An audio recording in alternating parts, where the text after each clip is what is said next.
All right, let's dive right into another deep dive with us today.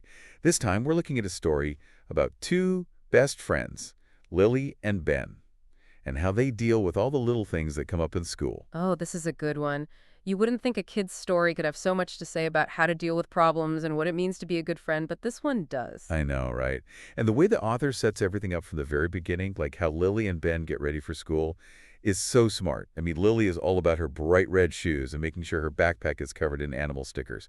And then you have Ben carefully brushing his teeth and making sure he has his blue coat. Oh, yeah, even though it's probably a warm day. Exactly. It's like the author is giving us these little hints about who they are even before anything happens. Yeah, Lily's like the visual one, maybe a little more, I don't know, expressive.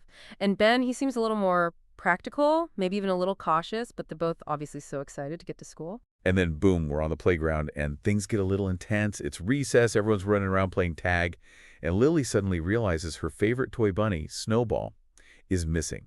She is just totally crushed. Oh, I felt for her there, you know. That author could have just said Lily was sad, but you really see how upset she is. It's like a good reminder of how much those toys can mean to kids. Like, they're not just things. And Ben, he's just amazing. He doesn't try to brush it off or tell her not to worry. He just immediately starts thinking about where they could look. He's all business. Right. Under the slide, behind the swings, even in the sandbox, he's got a whole plan. That's such a good lesson, even for adults. Like, instead of getting overwhelmed, he breaks the problem down into smaller steps. Let's check here, and if it's not there, we'll move on to the next spot. It's funny because I was so focused on how sweet he was being that I didn't even think about the problem-solving angle until you just pointed it out. Well, it's both. And of course, they finally find Snowball buried in the sandbox. Lily is so relieved, gives Ben a huge hug, happy ending, right? Oh, but there's more to it than that. Think about it. Snowball was hidden in the sand, almost impossible to see. It's like a metaphor or something, right? Like how sometimes the easiest solution is the one we miss because we're too worried or we're not looking in the right place. Whoa, I like that. Okay, so we've got Lily and Ben conquering the playground. But now the story takes us to a whole new setting, the school play. Totally different challenge. Same awesome friends. Exactly. Lily and Ben are the king and queen, all dressed up in their costumes. And you can just feel the excitement for also the nerves building up backstage. Yeah, I mean, performing in front of an audience, that's scary stuff, even as an adult. And it's something most people listening can relate to, right?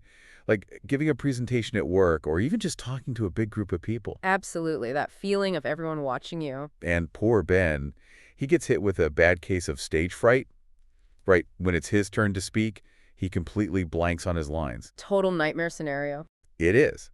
But Lily, she's incredible. Instead of freaking out or making a big deal out of it, she whispers his lines to him, just loud enough for him to hear. Smooth. She's like a ninja, saving the day without anyone even noticing. She's so good at reading people, too. Like, she knows Ben would be mortified if she made a big scene, so she just helps him out quietly and lets him keep going. It's a good reminder that sometimes the best way to help someone is just to be there for them, quietly, without making a fuss. Totally. And of course, the play is a success. Standing ovation, everyone's happy.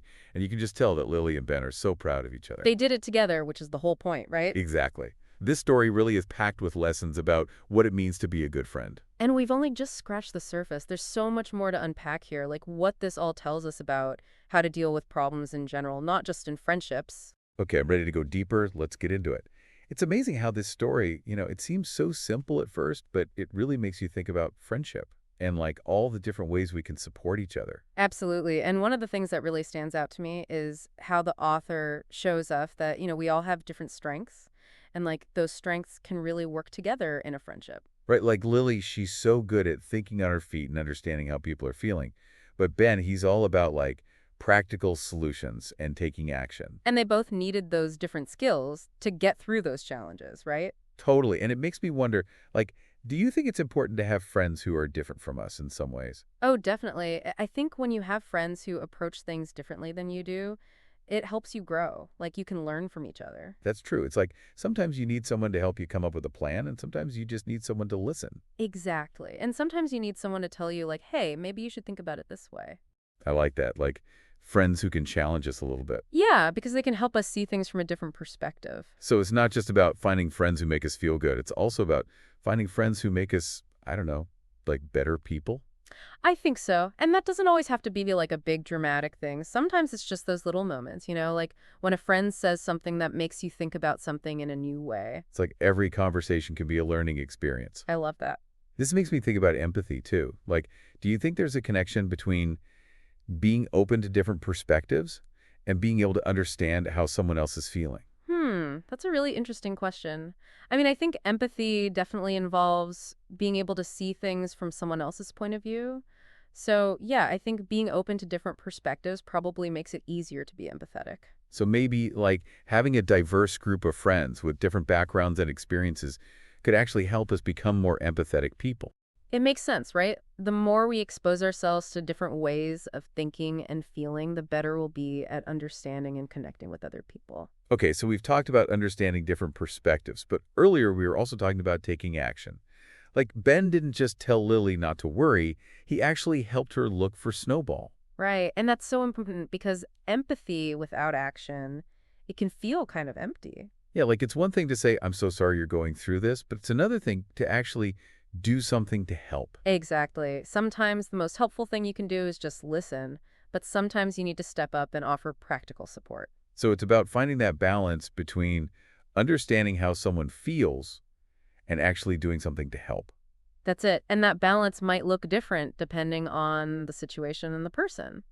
I'm really glad we're having this conversation because I feel like we're uncovering all these layers of meaning in this story. Like, we started with a lost bunny and stage fright, and now we're talking about empathy and action and the importance of diverse perspectives.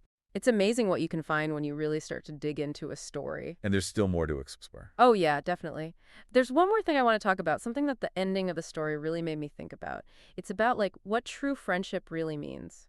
Okay, I'm hooked. Tell me more about this ending and what it says about true friendship. Well, you know how the play ends up being a big success and they get a standing ovation and everything? You'd think the story would end with Lily and Ben, like, making a big deal about how they'll be friends forever, right? Yeah, like a super dramatic ending with lots of promises. Exactly, but it doesn't. They just share a smile, like a silent understanding of what they just went through together. It is a pretty quiet ending when you think about it. And I think that's the point. Real friendship, it's not always about big moments or saying all the right words. It's about those little things, those everyday moments that you share. It's like the real connection is there, even without all the fancy words.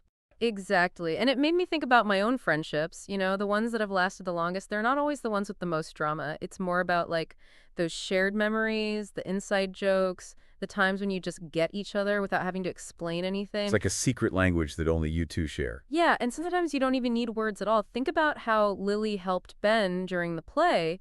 She didn't give a big speech about how she believed in him or anything. She just like knew what he needed and did it. It's a superpower, knowing what your friend needs without them even having to say it. And sometimes just being there for someone is enough, like a quiet presence can be more powerful than 1,000 words. This whole conversation has been so eye-opening. We've covered so much ground, from lost toys and stage fright to like the deepest parts of what it means to be a good friend. It's amazing how much we can learn from a simple story like this. So, to wrap things up, what would you say is the biggest takeaway for our listeners today? I'd say remember that real friendship is about those small moments, those quiet connections.